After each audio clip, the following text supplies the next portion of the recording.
यशवंत, अभी मैंने आपके जो आंकड़े देखे फरवरी से लेके जून के तीसरे हफ्ते में जो सबसे ताज़ा सर्वे हुआ है, तो एक बात बहुत स्पष्ट है कि तेजस्वी यादव नंबर 1 बने हुए हैं लगातार।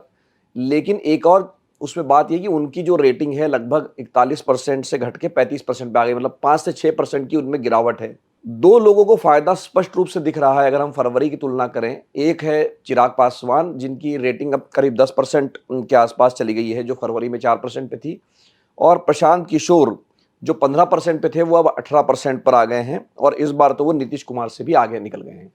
तो नीतीश कुमार की जो रेटिंग है कमी मोटा-मोटा वो 17-18% पर बनी हुई है। तो ये क्या हम समझे, ये जो आंकड़ा आपने जो अपना ट्रैकर है, मंथली ट्रैकर उसमें जो पेश किया है, इसको अब हम किस तरह से समझे इस आंकड़े को? मेरी पहली चीज तो मुझे ये लगता है कि जैसे एक एंटी इनकम्बेंसी सेंटीमेंट होता है जब बिल्ड करता है या उकताहट होती है बिल्ड करती है, तो उस उकताहट को विपक्ष के नेता या विपक्ष की पार्टियां पूरी तरह अपनी तरफ अगर खींचने में कामयाब हो जाती हैं तो सत्ता परिवर्तन का एक आभास आने लगता है। पहली चीज तो अभी तक ट्रैकर में इतने महीनों में ये लग रहा है कि उकताहट जरूर है, नीतीश कुमार से ऊब है, जरूर थकान है, लेकिन उस थकान ऊब उकताहट का फायदा कोई सीधा तेजस्वी यादव या आरजेडी को मिल रहा है ऐसा नहीं है। उनके नंबर है, नंबर 1, ठीक बात है, नो डाउट, क्योंकि उनके यहां से वो स्पष्ट रूप से अकेले मुख्यमंत्री पद के उम्मीदवार हैं। उनके यहाँ पे किसी भी तरीके का कोई कंफ्यूजन नहीं है आरजेडी के कैंप में। लेकिन उनके नंबर आगे बढ़ने के बजाय जो रिवर्स गियर में आ रहे हैं धीमे धीमे, ये उनके लिए चिंता का सबब होना चाहिए, क्योंकि चुनाव नजदीक आ रहा है और ऐसे में विपक्ष के वैक्यूम के हिसाब से, सत्ता परिवर्तन के हिसाब से उनके आंकड़े ऊपर जाने चाहिए थे, नीचे नहीं आने चाहिए थे। तो नंबर 1 बने रहना एक अलग बात विषय है, उसमें उनको खुशी, वो अपनी सेलिब्रेट भी कर सकते हैं चीज को। लेकिन उन्हें ये कंटेक्स्ट देखना पड़ेगा कि सामने वाला जो अलायंस है उसमें नीतीश कुमार के नंबर, सम्राट चौधरी के नंबर, चिराग पासवान के नंबर, ये नंबर जब आप सारे जोड़ दीजिए तो वो नंबर मिलके क्या कहते हैं।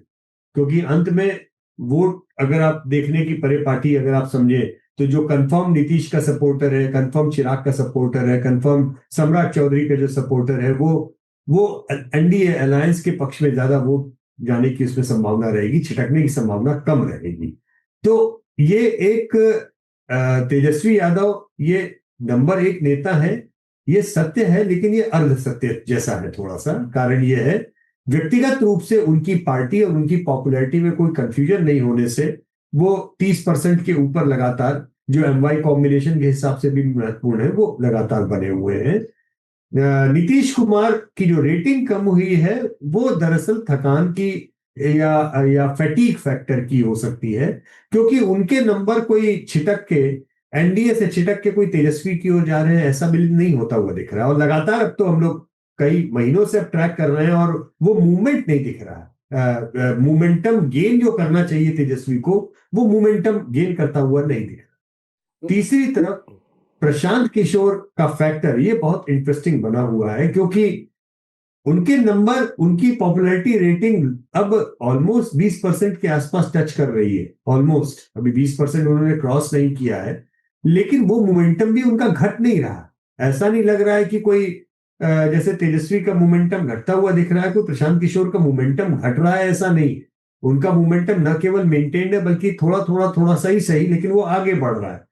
अब ये मोमेंटम में जो उनकी पॉपुलैरिटी है मिलिंद, प्रशांत की, और उनकी पार्टी के वोट, उनके कैंडिडेट के वोट और विनेबिलिटी, ये 4-5 अलग अलग चीजें हैं। इनको कतई इस पॉपुलैरिटी के नंबरों को कोई जन स्वराज पार्टी के वोट की तरह ना माना जाए। वोट मान लीजिए तो सीट की तरह कैलकुलेट करने में थोड़ा सा अभी अभी उसको उस लिहाज से संभल के ही एनालिसिस करना बेहतर होगा।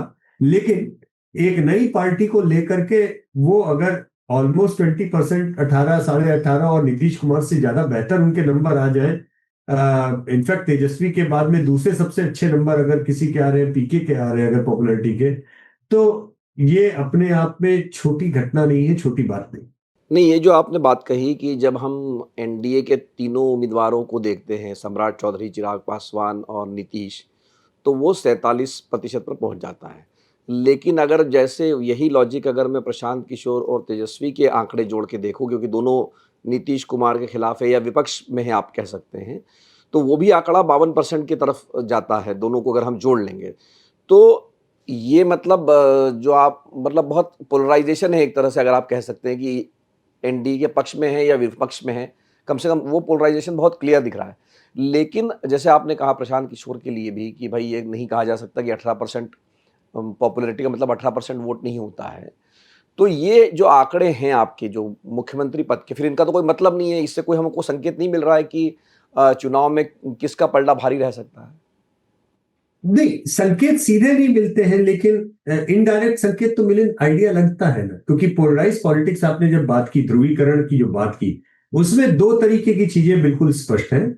जो लोग कह रहे हैं कि उनके पसंदीदा मुख्यमंत्री पद के उम्मीदवार तेजस्वी यादव हैं, वो स्वाभाविक सी बात है, वो एनडीए के वोटर नहीं। या जो लोग नीतीश कुमार या चिराग पासवान या सम्राट चौधरी का नाम ले रहे हैं, वो लोग कोई तेजस्वी यादव के वोटर नहीं है। ये दो क्लैरिटी इन पोल्स की क्लियर। देखिए, जहां पे कंफ्यूजन आएगा या आता रहेगा बार बार, वो दरअसल पीके के सपोर्टर्स को है। क्योंकि पीके का जो सपोर्ट है मिलिंद, वो एक तरह से कास्ट एग्नोस्टिक है, या आप कह लें, या कास्ट एग्नोस्टिक से ज्यादा पोलराइजेशन एग्नोस्टिक आप कह लें, शायद वो सबके खिलाफ है। वो एक तरीके का ऐसा वोटर है जो ना एनडीए के पक्ष में जाना चाहता है, ना ना तेजस्वी के पक्ष में, आरजेडी के पक्ष में जाना चाहता है। एक तरह से वो नाराज वोटर कह ले, या बदलाव का वोटर कह ले, जो उसकी इच्छा है कि कुछ अलग हो जाए, उस तरीके से। अब ऐसा बदलाव वाला वोटर किसी एक पार्टी की थाती नहीं हो सकता खींचने के हिसाब से। वो वोटर सभी पार्टियों से खींचा हुआ है, सभी तरफ से निकल के आया हुआ है। लेकिन इस वोटर की एक कमी भी होती है कि वो वोटर कोई बहुत ज्यादा वोट डालने जाने के लिए जाना जाता है कि नहीं जाता, अनलेस ये भी एक फैक्टर उसमें रहेगा। लेकिन निश्चित तौर पर जो पोलराइजेशन वाला वोट है, वो एक ब्लॉक में पूरा का पूरा तेजस्वी यादव के लिए पोलराइज्ड है, और दूसरे ब्लॉक में नीतीश प्लस चिराग प्लस सम्राट चौधरी वाली रेटिंग वाला पोलराइज्ड है। पी के बीच में अब दिखाई दे रहे हैं।